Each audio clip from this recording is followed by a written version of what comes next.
In a distant galaxy, where water means life and death, an elite team faces their greatest challenge yet. Beneath twin suns on a hostile alien world, they hunt for salvation while hunted themselves. Every step brings them closer to discovery or destruction. With resources dwindling and monstrous predators lurking, their mission becomes a desperate race against time. Can they uncover the planet's watery secrets before it's too late?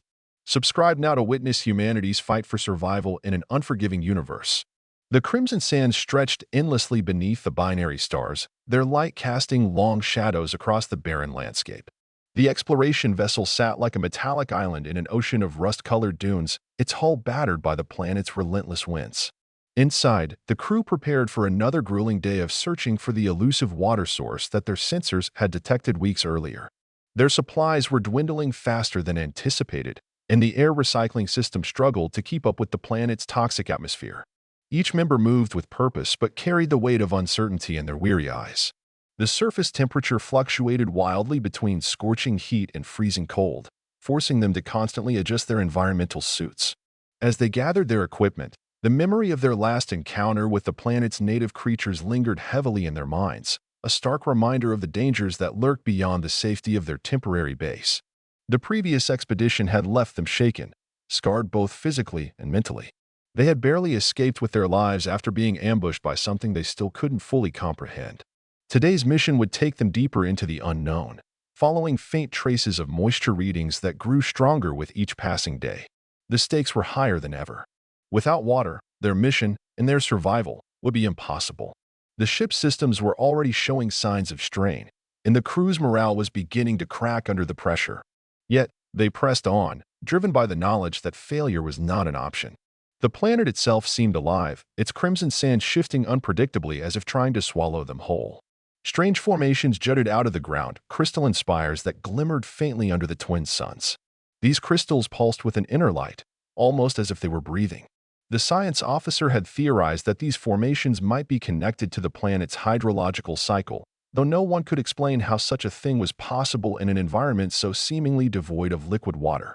As they stepped out of the vessel, the wind whipped around them, carrying with it the scent of sulfur and something else, something metallic.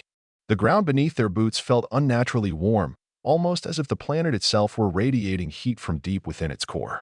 The crew exchanged wary glances, their movements deliberate and cautious. Every step forward felt like a gamble, every movement a potential trigger for disaster. The leader of the expedition paused, scanning the horizon with a handheld scanner. The device emitted a soft hum, its screen flickering with data streams that made little sense to anyone but the scientists. The readings were erratic, jumping from promising spikes of moisture to dead zones of complete desolation. It was as if the planet were playing a game with them, teasing them with glimpses of hope only to snatch it away at the last moment. Despite the challenges, the crew knew they had no choice but to continue. The fate of their mission, and possibly their species, depended on finding a sustainable water source. Back home, entire cities were on the brink of collapse due to dwindling resources. This planet, harsh and unforgiving as it was, represented their best chance at salvation. And so, with heavy hearts and determined minds, they set off into the unknown, their footsteps marking the first steps toward either triumph or tragedy.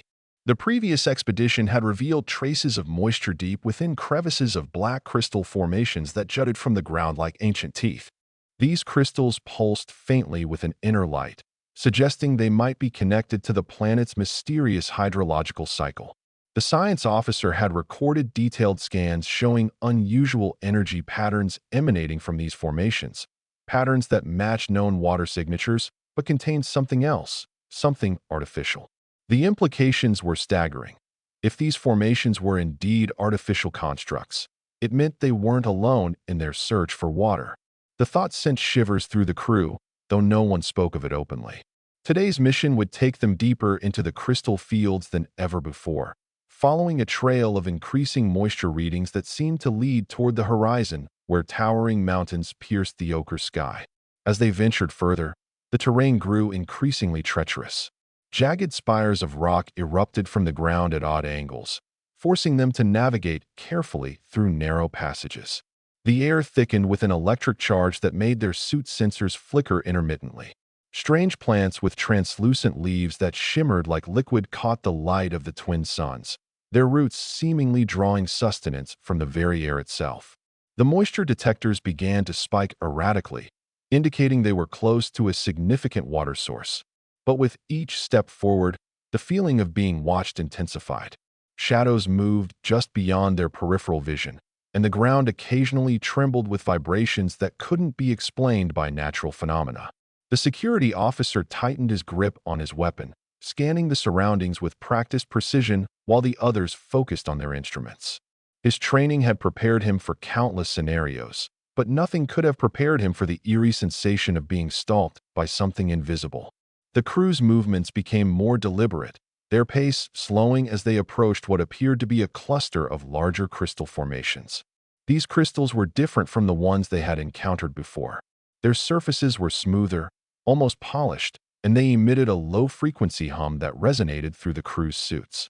The science officer knelt to examine one of the formations, her gloved fingers tracing the intricate patterns etched into its surface. The pattern seemed to shift and change as she watched, as if responding to her presence. She quickly snapped several images and uploaded the data to the ship's mainframe for analysis.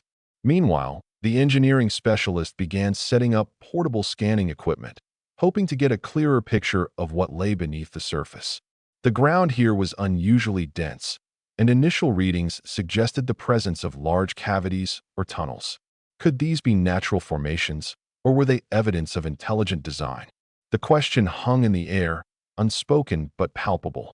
As the crew worked, the wind picked up, carrying with it a strange, melodic sound that seemed to emanate from the crystals themselves.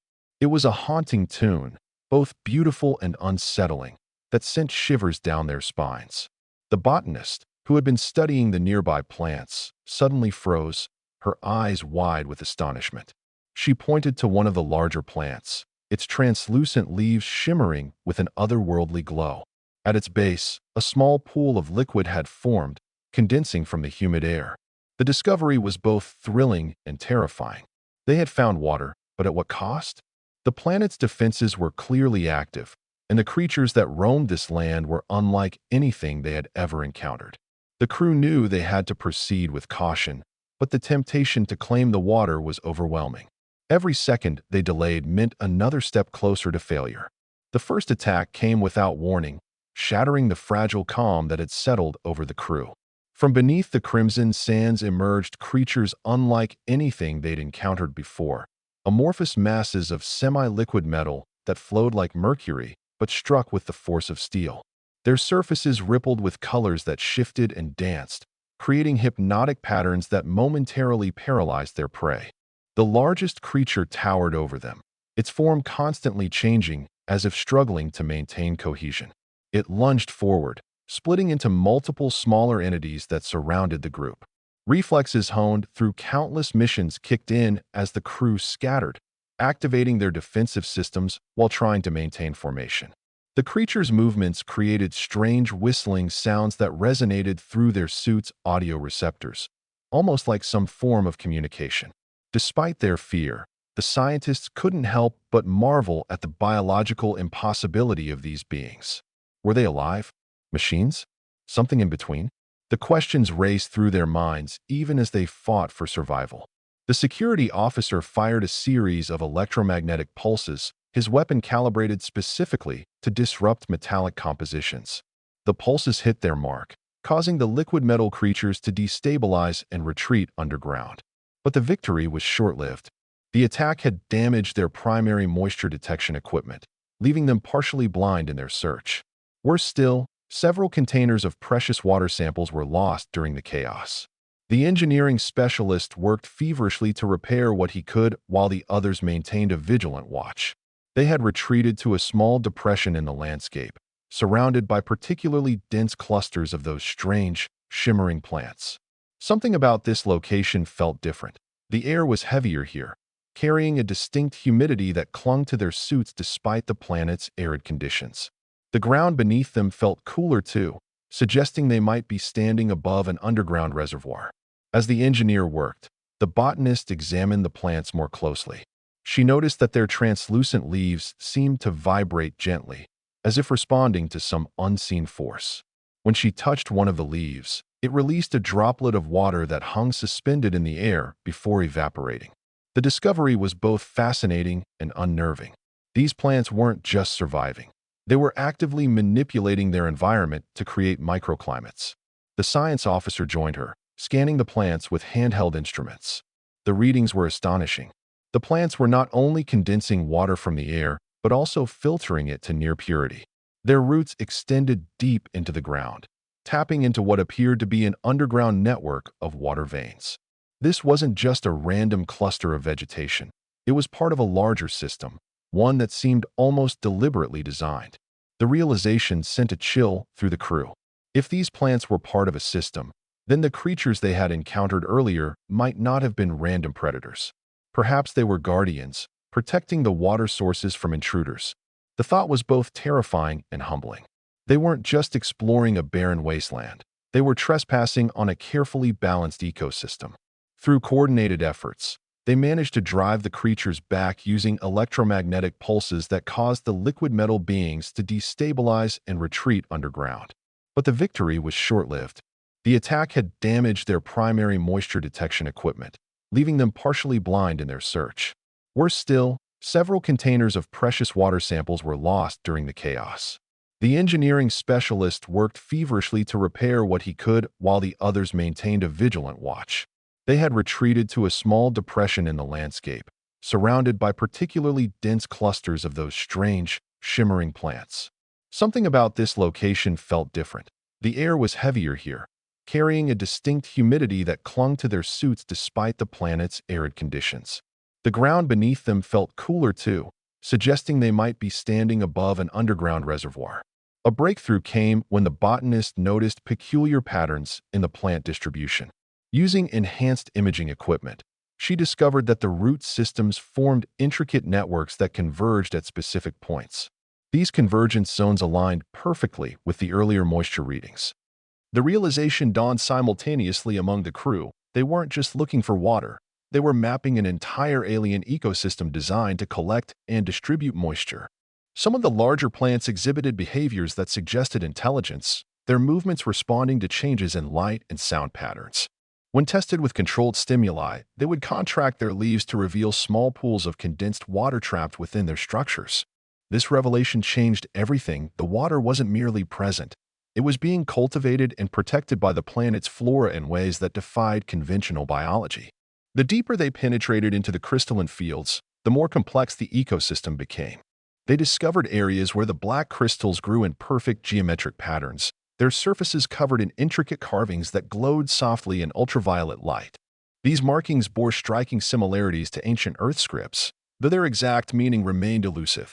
More disturbing was the presence of what appeared to be abandoned structures, angular buildings half buried in the sands, their architecture blending seamlessly with the natural crystal formations. Evidence of prior habitation was everywhere. Weathered tools, faded murals depicting water harvesting techniques, and massive storage vessels that once held unimaginable quantities of liquid. The implications were staggering. Intelligent beings had not only existed here, but had mastered water conservation on a planetary scale before vanishing without explanation. Their progress attracted unwanted attention. Larger versions of the liquid metal creatures began stalking them, their bodies now incorporating fragments of the black crystals, giving them enhanced durability and new abilities. These evolved predators could manipulate the electromagnetic field around them, interfering with the crew's equipment and creating localized storms of charged particles. During one particularly intense encounter, they witnessed the creatures using the crystal-enhanced abilities to draw moisture directly from the air, transforming it into weapons that could cut through their protective suits.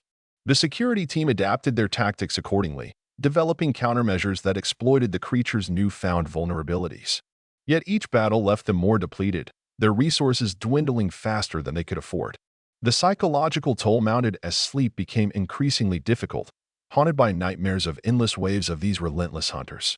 Despite the mounting dangers, they pressed onward, driven by desperation and discovery. The convergence patterns led them to a massive basin hidden within a ring of towering crystal spires. Here, the air was thick with vapor, and actual water flowed in narrow channels that carved through the crimson sands.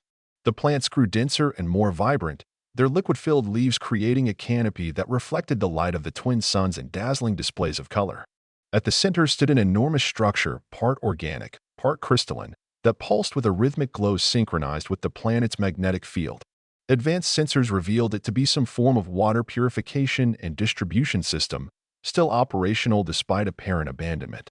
The technology was far beyond anything humanity had developed, utilizing principles of quantum mechanics and bioengineering in ways that defied immediate understanding.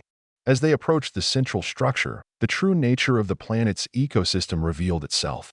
The entire basin functioned as a single organism. The plants, crystals, and even the liquid metal creatures were interconnected components of a sophisticated water management system. The creatures they had been fighting weren't mindless predators, but guardian entities programmed to protect the water reserves. This realization came too late to prevent conflict, but it offered a path to peaceful coexistence. Through careful observation and experimentation, they discovered that certain harmonic frequencies could temporarily pacify the guardians, allowing safe access to the water sources. The engineering team worked tirelessly to decode the system's control mechanisms, finding parallels between its operation and Earth's own attempts at sustainable resource management. Yet, with each breakthrough, new challenges emerged. The system was not merely advanced, it was adaptive, learning from their interactions and adjusting its defenses accordingly.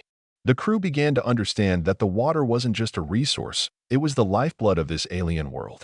Every drop was part of a delicate balance, sustained by millennia of evolution and technological integration. The black crystals, the plants, and the guardians all played roles in maintaining this equilibrium. To disrupt it would be catastrophic, not just for the planet, but potentially for the universe at large. The leader of the expedition called for a moment of reflection. They gathered around the glowing central structure, its rhythmic pulse casting shifting patterns of light across their suits. For the first time since their arrival, they felt a sense of awe rather than fear. This wasn't just survival, it was stewardship. Their mission had transformed from extraction to preservation. Implementing their solution proved more challenging than anticipated. The system's safeguards activated multiple defense mechanisms, including swarms of the evolved liquid metal creatures and localized electromagnetic storms that threatened to destroy their equipment. Working in shifts, the crew battled both technological barriers and physical exhaustion. The strain showed in their movements, slowed by fatigue and the planet's harsh conditions. Yet they persevered, driven by the knowledge that failure meant condemning their home world to continued water scarcity. Each small victory brought them closer to establishing a sustainable extraction protocol that would satisfy their needs without triggering the system's defensive responses. The process required constant adjustment as they learned to harmonize their technology with the alien system's requirements. The science officer spent hours analyzing the harmonic frequencies that pacified the Guardians, fine-tuning their devices to emit precise patterns that mimicked the planet's natural rhythms. Meanwhile, the botanist worked to understand the plant's role in the ecosystem. She discovered that the shimmering vegetation acted as filters, purifying water as it passed through their root systems. By introducing controlled amounts of moisture into the air, they could encourage the plants to produce more water without overtaxing the system. It was a delicate dance, one that required patience and precision. The engineering specialist focused on repairing and upgrading their equipment, ensuring that their tools could withstand the planet's unpredictable environment. He incorporated fragments of the black crystals into their devices, enhancing their durability and efficiency. These modifications allowed them to operate more effectively, though the risk of triggering another attack remained ever present. Despite the dangers, the crew found moments of beauty in their surroundings. The basin was a living testament to the resilience of life, a place where survival and adaptation had reached heights unimaginable on Earth. The twin suns cast long shadows across the crimson sands, and the air shimmered with humidity. Even the liquid metal creatures, once seen as enemies, now appeared as guardians of a greater purpose. Success came at a price. During the final stages of integration, a massive electromagnetic pulse triggered by the system's core defenses overwhelmed their shielding, causing catastrophic failures throughout their equipment. The crew found themselves stranded in the basin, their communication systems down and life support systems critically damaged. The liquid metal guardians surrounded them, their forms now incorporating elements of the central structure's crystalline technology. For hours they remained trapped, watching as the creatures studied them with what could only be described as curiosity. Then, unexpectedly, the guardians began repairing their damaged equipment, using their unique abilities to mend circuits and restore power. It was as if the system had decided they had proven themselves worthy of assistance, though whether this represented true intelligence or merely complex programming remained unclear. The crew worked alongside the Guardians, their initial fear giving way to cautious cooperation. Together, they stabilized the extraction protocol, ensuring that the water flow remained balanced and sustainable. The experience was transformative, forcing them to rethink their understanding of sentience and symbiosis. These creatures were not mere automatons, they were integral parts of a living, breathing world. As their equipment came back online, the crew prepared to leave the basin. But before they departed, they took a moment to document their findings. The science officer recorded detailed observations of the ecosystem, while the botanist cataloged the plant species they had encountered. The security officer captured footage of the Guardians, noting their behavior and interactions. These records would serve as a testament to the planet's wonders and a warning to future explorers. With their equipment restored and the water extraction protocol successfully implemented, the crew prepared for departure. They left behind automated systems that would continue monitoring and maintaining the delicate balance they had helped preserve. The experience had transformed them. No longer mere explorers seeking resources, they had become custodians of an ancient legacy.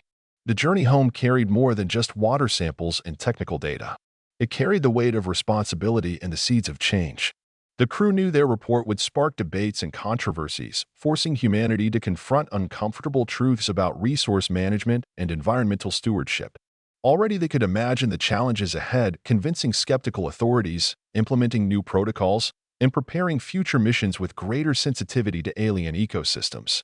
Yet they also carried hope that the lessons learned on this savage planet would prevent similar mistakes on other worlds. As their vessel entered the silent void between stars, they gazed at the growing blue sphere of Earth, seeing it with new eyes. The planet below seemed fragile, its oceans vast yet finite, its atmosphere thin and vulnerable. They had gone searching for water and returned with wisdom. Back on Earth, their findings sparked a revolution in how humanity approached resource utilization. The data they brought back revealed not only the existence of advanced alien ecosystems, but also the consequences of neglecting ecological balance. Governments and corporations alike were forced to reconsider their practices, adopting sustainable methods inspired by the alien technology they had encountered. The crew's report included detailed schematics of the crystalline structures, analyses of the plant species, and recordings of the liquid metal guardians' behavior. These documents became the cornerstone of a new era in environmental science, blending cutting-edge technology with ancient wisdom. The crew became ambassadors for change, sharing their story with anyone who would listen. They spoke of the liquid metal guardians, the shimmering plants, and the crystalline structures that pulsed with life. They emphasized the importance of respecting alien environments, urging humanity to tread lightly as it ventured further into the cosmos. Their words resonated deeply, especially among younger generations who saw the potential for a better future, one where exploration didn't come at the cost of destruction. Yet, not everyone welcomed their message. Powerful industries dependent on unsustainable practices pushed back, accusing the crew of exaggerating the risks. Debates raged in scientific communities and political arenas, with some dismissing the alien ecosystem as an anomaly irrelevant to Earth's needs. The crew remained steadfast, presenting irrefutable evidence of the planet's interconnected systems and the catastrophic consequences of disrupting them. Their persistence paid off when global leaders agreed to form an interplanetary ethics committee, tasked with establishing guidelines for future missions. As the months passed, the crew found themselves grappling with the psychological aftermath of their journey. The memories of the attacks, the near-death experiences, and the overwhelming beauty of the alien world lingered in their minds. Some struggled with insomnia, haunted by visions of the liquid metal creatures morphing into endless waves of predators. Others felt a profound sense of loss, as if leaving the basin had meant abandoning a part of themselves. Therapy sessions became a regular part of their routine, helping them process the trauma while reinforcing the importance of their mission. Despite these challenges, they remained united by a shared purpose. Each member of the crew had been forever changed by their encounter with the alien ecosystem, and they were determined to ensure that their sacrifices had not been in vain. They collaborated with scientists, engineers, and policymakers to develop technologies inspired by what they had seen. Devices capable of condensing water from thin air, materials that mimicked the durability of the black crystals, and algorithms that replicated the harmonic frequencies used to communicate with the Guardians. Their efforts extended beyond practical applications. Artists, writers, and filmmakers drew inspiration from their story, creating works that celebrated the resilience of life and the interconnectedness of all things. The image of the crimson sands beneath twin suns became an iconic symbol of humanity's quest for knowledge and its responsibility to protect the fragile balance of the universe. The crew's influence reached far beyond scientific circles, permeating every aspect of human culture. Schools began teaching lessons about the alien ecosystem, emphasizing the importance of sustainability and respect for other forms of life. Museums hosted exhibitions featuring replicas of the crystalline structures and holographic displays of the liquid metal guardians. Environmental activists adopted the crew's story as a rallying cry, using it to advocate for policies aimed at preserving Earth's dwindling resources. But perhaps the most profound impact was felt within the space exploration community itself. Agencies around the world revised their protocols, prioritizing non-invasive research methods and mandating extensive ecological assessments before any mission could proceed. Training programs were updated to include modules on interspecies communication and ethical decision-making, ensuring that future explorers approached alien worlds with humility and caution. The crew also played a key role in designing the next generation of exploration vessels. Drawing on their experiences, they incorporated features specifically tailored to hostile environments like the Crimson Planet. Advanced shielding systems protected against electromagnetic pulses, while modular equipment allowed for rapid repairs in the field. The vessels were equipped with AI-driven analysis tools capable of interpreting complex data streams in real time, reducing the risk of misinterpretation.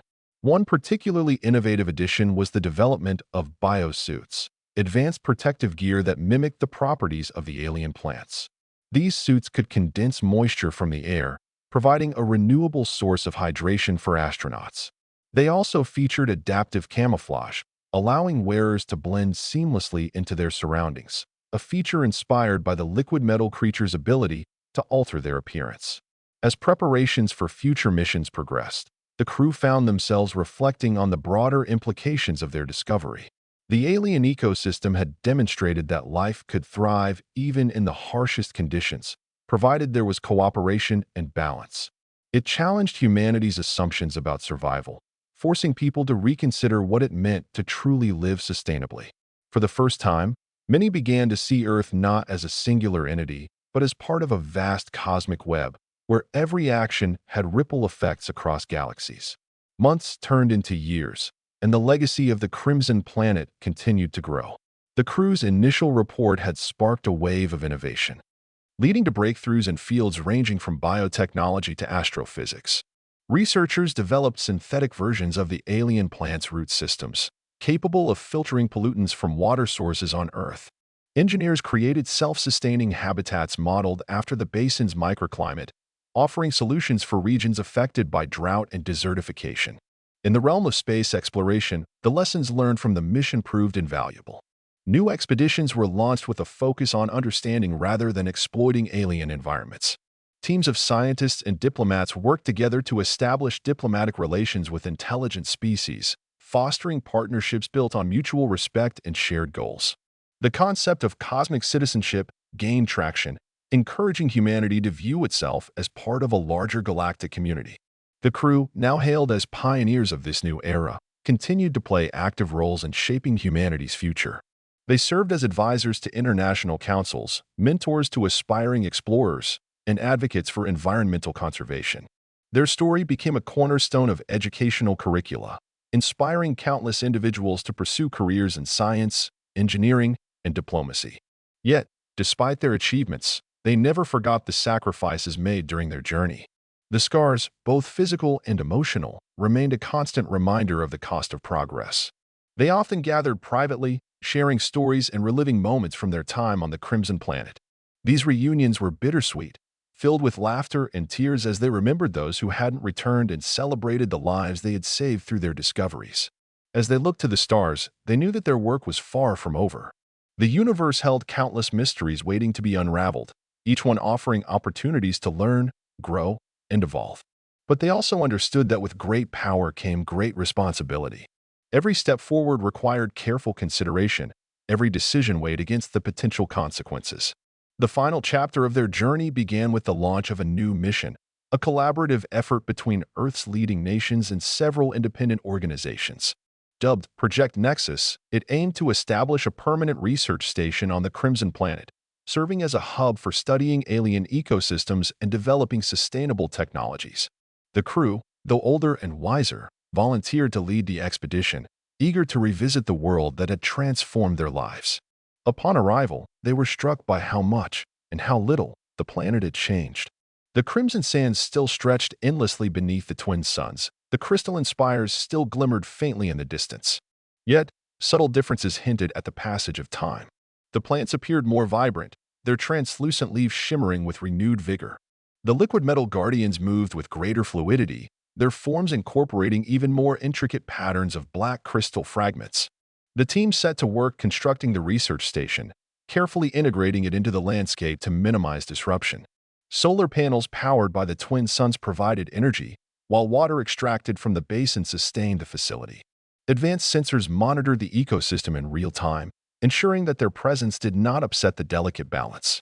Over time, the station became a beacon of hope and innovation. Scientists from across the globe arrived to study the alien technology, sharing insights and collaborating on groundbreaking projects. Diplomatic envoys engaged with representatives from other planets, forging alliances based on mutual benefit and shared values.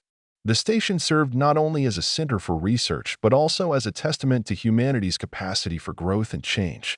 For the original crew, returning to the Crimson Planet felt like coming home. They spent their days exploring familiar terrain, documenting changes, and deepening their understanding of the ecosystem. At night, they gathered around the glowing central structure, its rhythmic pulse a comforting reminder of the bond they had formed with this alien world. As the years passed, the Crimson Planet became synonymous with humanity's transformation. It was no longer viewed as a distant, hostile environment, but as a living testament to the resilience of life and the power of cooperation.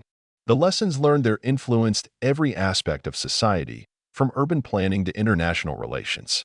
Cities redesigned their infrastructure to mimic the basin's microclimate, creating oases in formerly barren landscapes.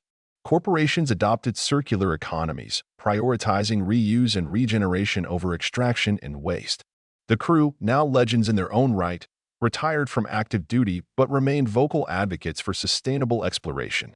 They wrote books, gave lectures, and participated in documentaries, sharing their experiences with audiences worldwide.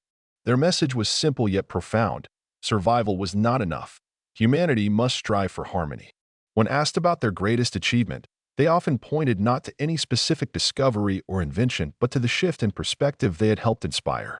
People had begun to see themselves not as conquerors of nature, but as stewards of a shared future. This mindset, they believed, was the true legacy of their journey. The journey home carried more than just water samples and technical data. It carried the weight of responsibility and the seeds of change. The crew knew their report would spark debates and controversies, forcing humanity to confront uncomfortable truths about resource management and environmental stewardship. Already they could imagine the challenges ahead, convincing skeptical authorities, implementing new protocols, and preparing future missions with greater sensitivity to alien ecosystems. Yet they also carried hope that the lessons learned on this savage planet would prevent similar mistakes on other worlds. As their vessel entered the silent void between stars, they gazed at the growing blue sphere of Earth, seeing it with new eyes.